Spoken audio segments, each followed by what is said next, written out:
Hello everybody, welcome to A to Z Dentistry, a channel which features easy explanation of various dentistry related topics. So without any further delay, let's get started. So today we will be discussing about oral lichen planus in detail. So oral lichen planus क्या है? Basically ये एक mucocutaneous disease है. अब mucocutaneous में दो words आते हैं. First is muco and second is cutaneous. तो यहाँ पर म्यूको का मतलब है म्यूकस मेम्ब्रेन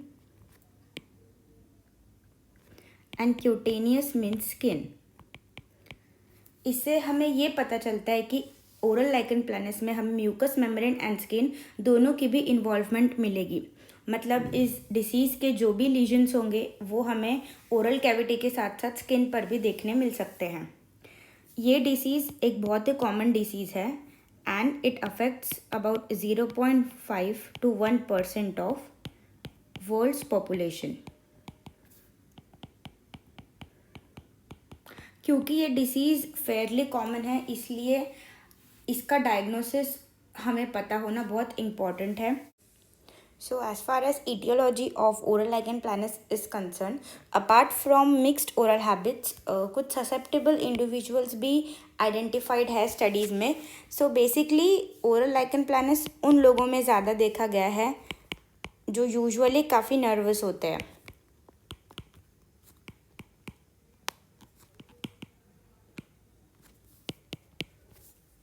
इसके अलावा ये जो पर्टिकुलर डिसीज़ है it follows very long course ranging from months to several years and इस लॉन्ग ड्यूरेशन में कुछ ऐसा टाइम होता है जहाँ पर डिसीज़ एकदम से एक्साशर्बेट हो जाती है एंड कभी कभी एक स्टेज आती है जहाँ पर सारे सिम्टम्स टेम्परेरी सबसाइड हो जाते हैं जिसे हम रेमिशन भी कहते हैं. सो ये डिसीज़ के दो पार्ट्स होते हैं, exacerbation and a phase of remission. And इसका ये जो टाइम पीरियड है ये काफ़ी वेरीड है. कुछ लोगों में ये मंथ्स में होगा तो कुछ में ईयर्स में हमें ये देखने मिलेगा. सो जब भी ऐसा कोई एग्जासरबेशन ट्रिगर होता है तो मेनली ये तब होता है किसी पेशेंट में जब कोई इमोशनल ट्रॉमा हो या वो पर्सन इमोशनली अपसेट हो. इसके अलावा overwork, any form of anxiety, panic और mental strain. इसके अलावा कुछ और कॉजेज़ भी हो सकते हैं जैसे कि ट्रॉमा या एकदम से पेशेंट की इम्यूनिटी कम हो जाना due to any systemic infection और सिस्टमिक डिसऑर्डर. इसके अलावा अगर वो अच्छे डाइट भी नहीं ले रहा है या डाइट में विटामिन्स या अदर एसेंशियल न्यूट्रिएंट्स की कमी है तो भी ये हो सकता है. अगर माल न्यूट्रिशन है तब भी वो पर्सन ससेप्टेबल इंडिविजुअल्स में आ सकता है. इसके अलावा अगर ऑलरेडी उसको ओरल लाइकन प्लानस है तो दिस डिसीज़ में undergo a period of exacerbation. So coming to etiopathogenesis of oral lichen planus. So basically oral lichen planus एक T cell mediated autoimmune disease है. ओके, सो बेसिकली ये एक autoimmune disease का example है which is due to activation of T cells. Basically इसमें ये होता है कि जो साइटोटॉक्सिक CD8+ टी सेल्स हैं वो एपिथीलियम में जो ओरल एपिथीलियम है वहाँ जाकर उन सेल्स का अपोप्टोसिस ट्रिगर करते हैं. अब जैसा कि हमने बताया कि इन पर्टिकुलर सेल्स ओरल एपिथेलियम में जाकर अपोप्टोसिस ट्रिगर कर रहे हैं. सो ईटियोपैथोजेनेसिस ओरल लाइकन प्लानस का इसी पर्टिकुलर फीचर के अराउंड रिवॉल्व करता है कि किस तरह जो ओरल एपिथेलियल सेल्स है उनकी डेथ हो रही है या अपोप्टोसिस हो रहा है. सो इस फिगर में जैसा कि हम देख सकते हैं फर्स्ट स्टेप जो है उसे कहते हैं antigen recognition. Now for the process of apoptosis to begin, सबसे पहले क्या होगा कि जो ओरल एपिथेलियम के सेल्स हैं वहाँ पर टी सेल्स जो है CD8 प्लस टी सेल्स वो अट्रैक्ट होंगे. So what happens is that the CD8 plus T cells जो होते हैं वो रिकग्नाइज करते हैं एक particular antigen, and that antigen is essentially associated with major histocompatibility complex class 1. जब ये इस पर्टिकुलर एंटीजन को रिकग्नाइज करता है जो कि केराटिनोसाइट्स पे प्रेजेंट होता है, तो उस प्रोसेस को हम एंटीजन रिकग्निशन प्रोसेस बोलते हैं. सो रिकग्निशन के बाद जो नेक्स्ट स्टेप है वो है एंटीजन एक्टिवेशन. सो बेसिकली जो activated CD8 plus T sales हैं वो वहाँ जाकर कुछ साइटोकाइंस रिलीज करते हैं. अब जैसा कि हमें पता है साइटोकाइंस बहुत इंपॉर्टेंट इन्फ्लेमेटरी मीडिएटर्स होते हैं जो इन्फ्लेमेशन के लिए रिस्पॉन्सिबल होते हैं. So due to the release of this cytokines वहाँ पर एडिशनल लिम्फोसाइट्स का रिक्रूटमेंट होता है.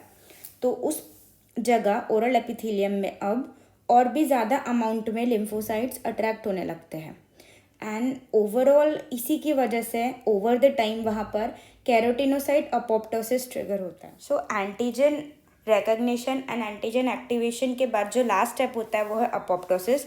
अब अपोप्टोसिस का मतलब होता है programme cell death.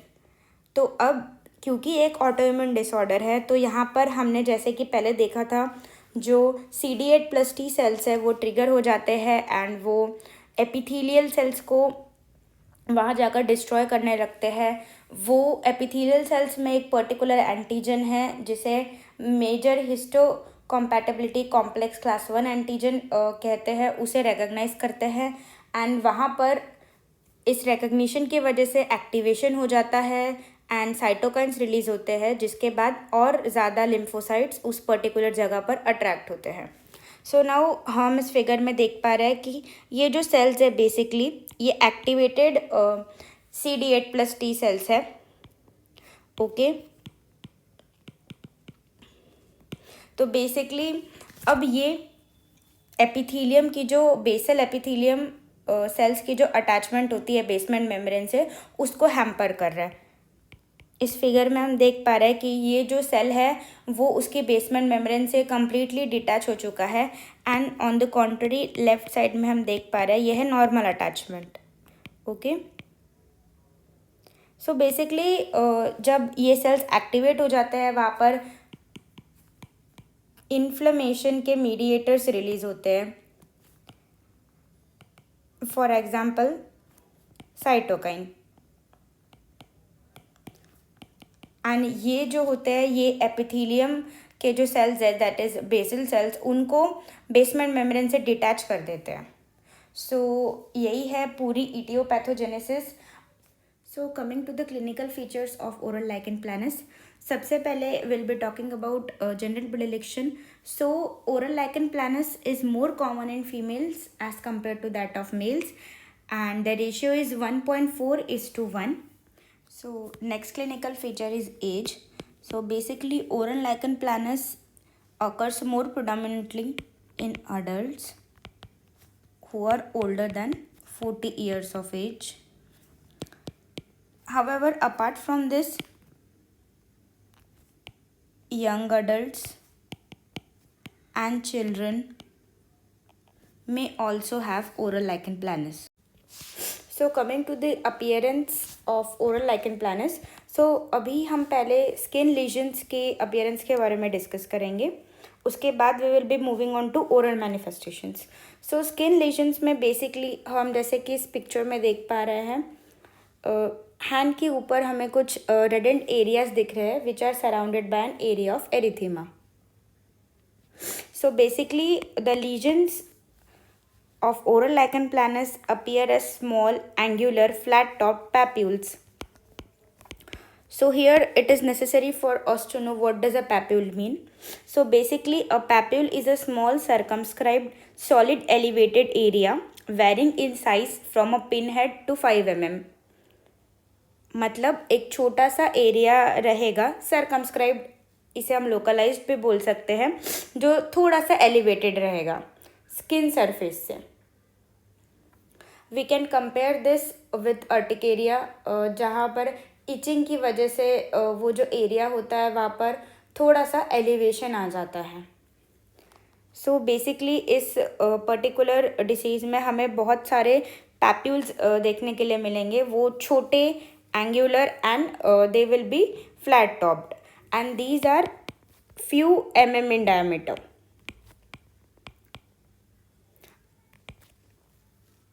Apart from this, ये जो सारे पैप्यूल्स है ये initially they will be discrete, meaning they will be separated from each other, but in chronic cases they will eventually merge together and form larger plugs. So basically a plug is a small or large raised firm clearly demarcated area of grey or white discoloration. मतलब जब बहुत सारे papules एक जगह मिल जाएंगे तो वो एक बड़ा सा एरिया फॉर्म करेंगे, ठीक है। एंड जो प्लाग रहेगा उसकी जो प्रॉपर्टीज़ है वो सारी पैप्यूल जैसे ही रहेगी, मीनिंग दैट वो भी स्किन से थोड़ा सा एलिवेटेड दिखेगा एंड उसकी जो भी सराउंडिंग्स रहेगी वो एडजेसेंट स्किन से हम क्लियरली डिमार्केट कर पाएंगे। अब इसके अलावा एक और इम्पॉर्टेंट बात है यहाँ, वो ये है कि इनिशियल स्टेजेस में जो लीजन्स हमें दिखेंगे वो रेड रहेंगे, बट ओवर द टाइम ये जो रेड लीजन्स हैं वो पर्पल कलर में ट्रांसफॉर्म हो जाएंगे। कुछ और टाइम के बाद they might appear violet, and जो क्रॉनिक केसेस होता है उनमें हमें एक डर्टी ब्राउनिश कलर देखने के लिए भी मिल सकता है। सो जैसा कि हम इन पिक्चर्स में देख पा रहे हैं, जो फर्स्ट पिक्चर है वहाँ पर हमें कुछ स्लाइटली एलिवेटेड एरियाज दिख रहे हैं स्किन पर। These are nothing but the papules. जैसा कि हम देख पा रहे हैं ये काफ़ी छोटे हैं, ठीक है, एंड रिलेटिवली फ्लैट है। नेक्स्ट पिक्चर है जिसमें हम प्लग्स देख पा रहे हैं। अब ये विजिबली पैप्यूल से काफ़ी बड़े हैं, बट उनका जो फीचर है, जो बेसिक मॉर्फोलॉजी है, it is very similar to that of papule.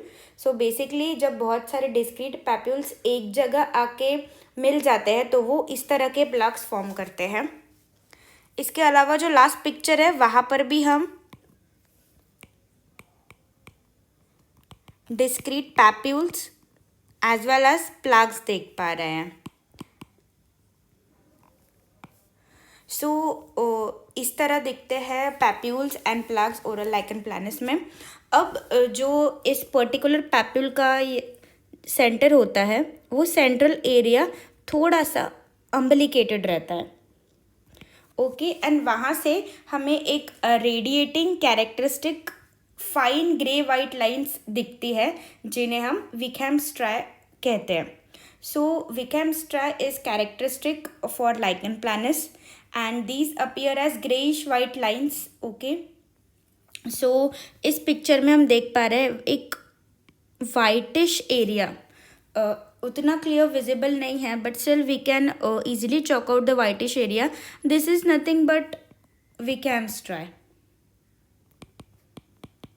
ये जो स्ट्राई होती है वो सेंटर से पेरिफेरी की तरफ रेडिएट होती है, एंड आगे हम डिफरेंट टाइप्स पढ़ेंगे ओरल लाइकन प्लैनस के, उन सब में हमें विकहैम स्ट्राई मिलेगी। So moving on to distribution of lesions in lichen planus. So ये जो लीजन्स होते हैं क्यूटेनियस लाइकन प्लैनस के, वो बायलैटरली सिमेट्रिकल डिस्ट्रीब्यूशन फॉलो करते हैं, मीनिंग दैट हमें इसमें कभी भी यूनिलैटरल इन्वॉल्वमेंट नहीं दिखेगी, and at the same time इसे जानने के बाद हमें ये भी हिंट मिलता है कि बॉडी में जितने भी सिमेट्रिकल सरफेसेस हैं उन सब पर हमें ये लीजन्स दिख सकते हैं। So basically they are most often seen on the flexor surfaces of the wrist, forearms, inner aspect of knees, thighs and the trunk, and ये बहुत ज़्यादा कॉमन होता है सैक्रल एरियाज में। ओरल लाइकन प्लैनस में जो फेस की involvement है वो बहुत बहुत रेयर केसेस में होती है, and the face frequently remains uninvolved, okay. And chronic cases में जो हमने प्लग्स डिस्कस किए थे वो हाइपरट्रॉफिक हो जाते हैं, मतलब एक थिक लेयर डेवलप हो जाती है वहाँ पर, एंड ये फेनोमेना कॉमनली हमें शीन्स पर देखने मिलता है, ठीक है।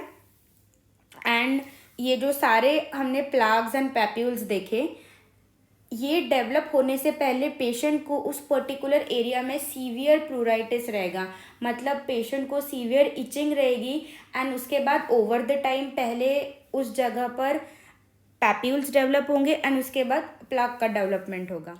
सो moving on to oral manifestations. So oral lichen planus को हम ब्रॉडली 2 कैटेगरीज में डिवाइड कर सकते हैं, जिसमें सबसे पहला है आइसोलेटेड वेरिएंट। अब इसमें हमें सिर्फ ओरल कैविटी में लीजन्स दिखेंगे and no lesions will be present elsewhere on the body, इसलिए हम इस कैटेगरी को आइसोलेटेड कैटेगरी भी बोलते हैं।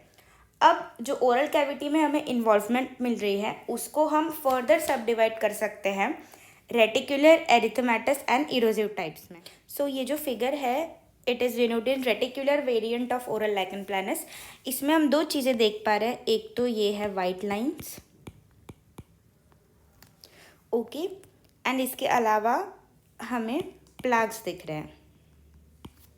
सो बेसिकली जो रेटिकुलर टाइप होता है उसमें हमें इस तरह की रेडिएटिंग वाइट या ग्रेइश वाइट लाइन्स दिख सकती है, जो पैप्यूल्स के साइड से हमें रेडिएट होती दिख सकती है। Basically they are radiating from a centre towards the periphery.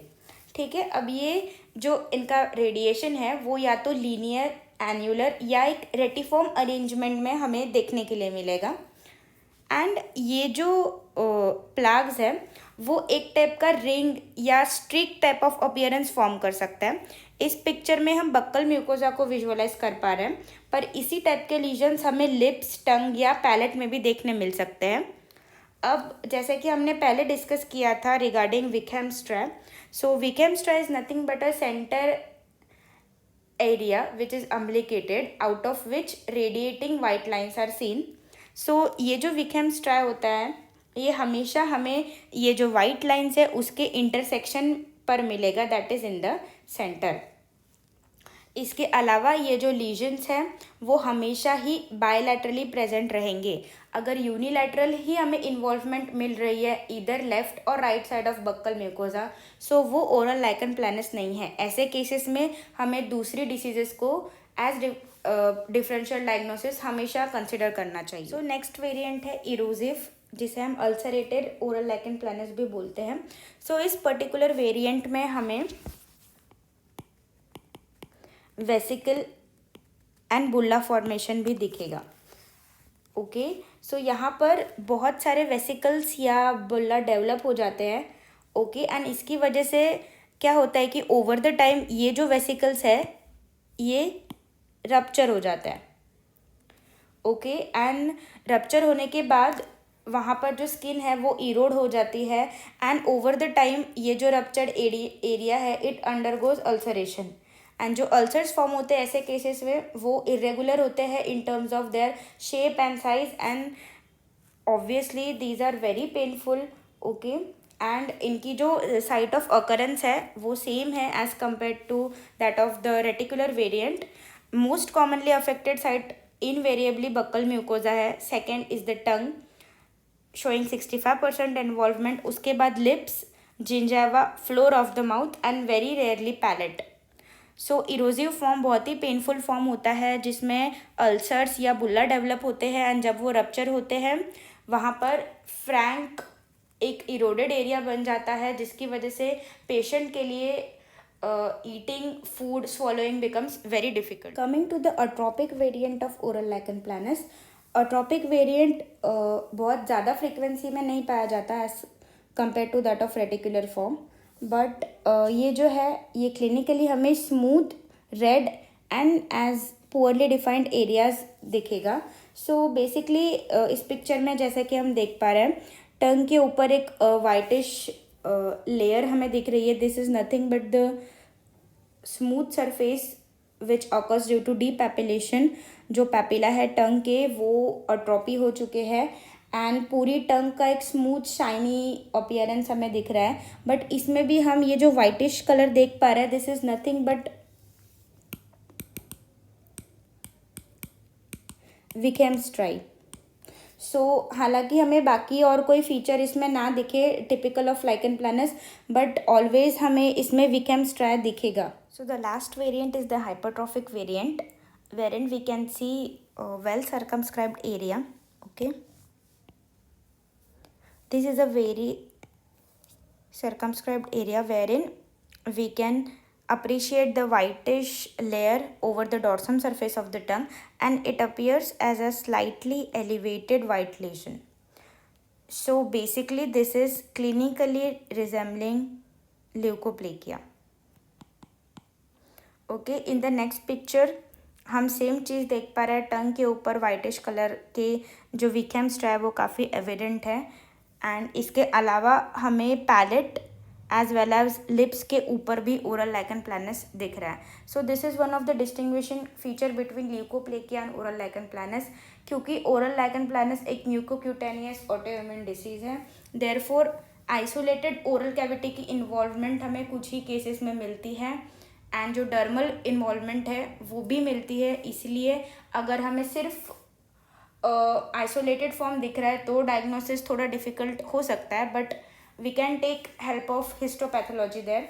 And अगर बॉडी में कहीं और भी ऐसे सेम लेजन्स हैं and they are bilateral, so हम डेफिनेटली बोल सकते हैं कि this is a case of lichen planus. So coming to histologic findings in oral lichen planus. So जब हम ओरल लाइकन प्लानस को अंडर माइक्रोस्कोप देखेंगे तो हमें कुछ इस टाइप की फाइंडिंग्स मिलेंगी.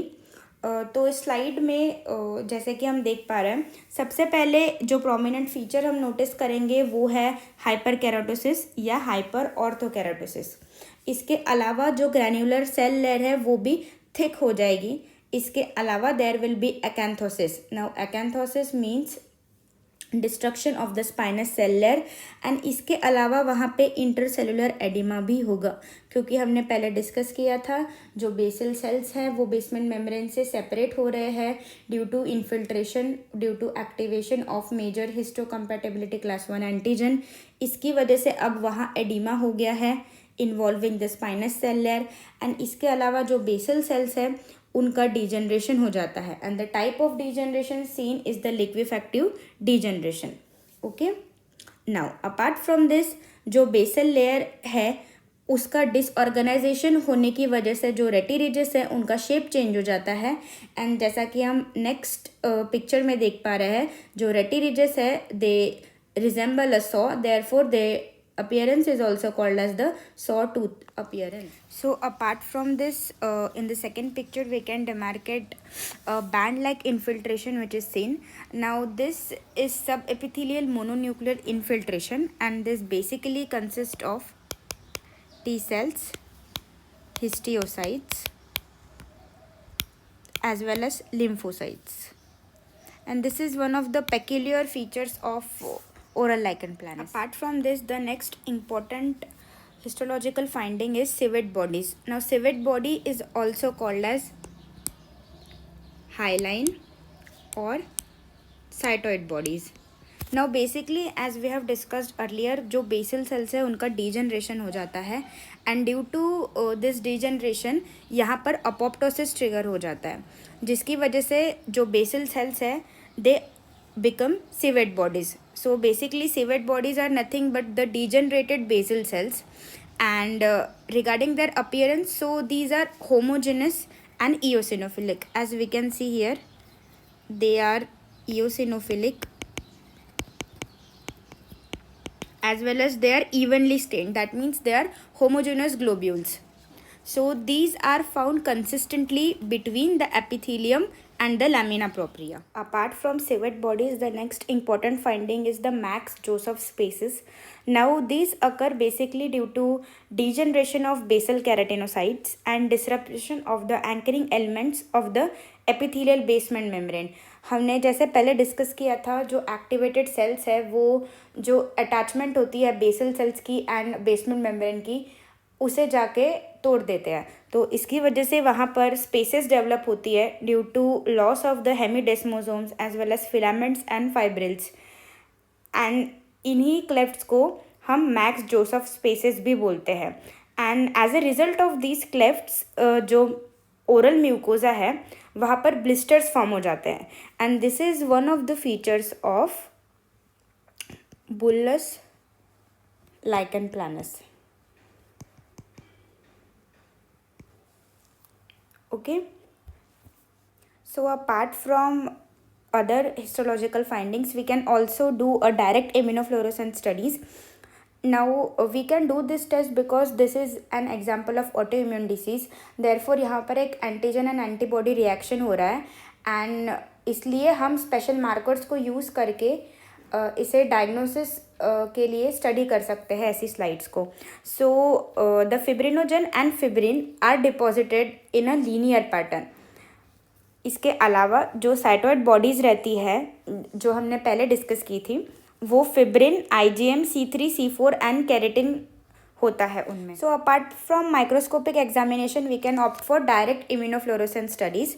सो बेसिकली ये डिसीज़ एक ऑटोइम्यून डिसीज़ है, that is it involves antigen antibody reaction. And जब जैसे कि हमने पैथोजेनेसिस में देखा था, बेसमेंट मेम्ब्रेन के लेवल पे जो पैथोजेनेसिस है वो हो रहा है. देयरफॉर अगर हम बेसमेंट मेम्ब्रेन को स्टेन करते हैं with fibrinogen and fibrin, so these components are deposited in the linear pattern in the basement membrane. As we can see in this picture, जो डिपॉजिशन हुआ है, this is the deposition of fibrinogen, antifibrinogen in a linear pattern.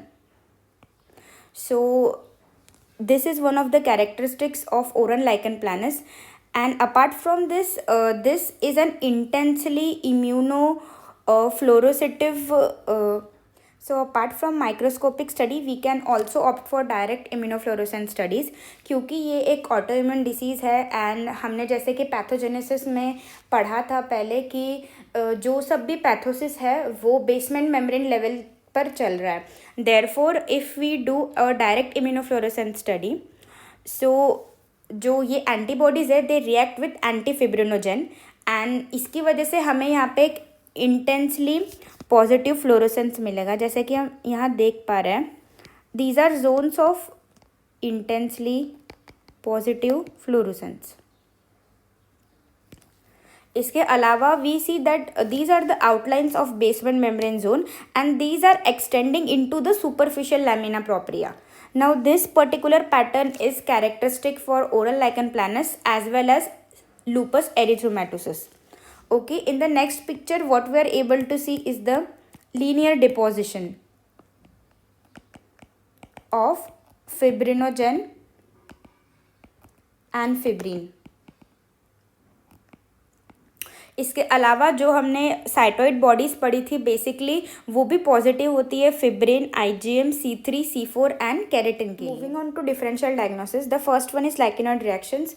Now basically lichenoid reaction appears very similar to that of oral lichen planus, but ये basically इसमें patient की history रहती है drugs की, या it may also occur due to contact allergens that we use in dental restorative materials. I'll be making a separate video on this. Apart from this, the second is leukoplakia. हमने पहले भी discuss किया था. Leukoplakia जो है it is a condition wherein जो systemic involvement है वो नहीं रहेगा. Therefore we can distinguish oral lichen planus from leukoplakia. Candidiasis, yeah, it can resemble oral lichen planus, but then again a very important thing here to do will be sending the sample for histopathological diagnosis, because clinically it might be difficult to differentiate. Apart from this, pemphigus, cicatricial pemphigoid, इन दोनों में भी जो ulcerative form होता है oral lichen प्लानस का, उस type के हमें अल्सर्स या बुल्ला दिख सकते हैं. Therefore we can consider them as differential diagnosis. Erythema multiforme में भी अल्सर्स एंड बुल्ला दिखते हैं. Therefore they can resemble oral lichen planus, but then again इसमें जो फाइंडिंग्स रहेगी वो काफ़ी डिफरेंट रहेगी as compare to that of oral lichen planus. I will be making a separate video on this as well. And the last one is recurrent aphthous ulcer. Now recurrent aphthous ulcer, usually the major ones, they are quite big in size and they might resemble oral lichen planus, especially the erosive form characterized by bulla. So the last part in this topic is malignant transformation. क्योंकि oral lichen planus एक pre malignant condition है, therefore इसका जो malignancy transformation rate है it varies between 0.3 to 3%, and ये सबसे ज़्यादा common होता है इरोजिव एंड अट्रोपिक फॉर्म्स में. एंड इसकी वजह से जो कार्सिनोमा हो सकता है that is the squamous cell carcinoma.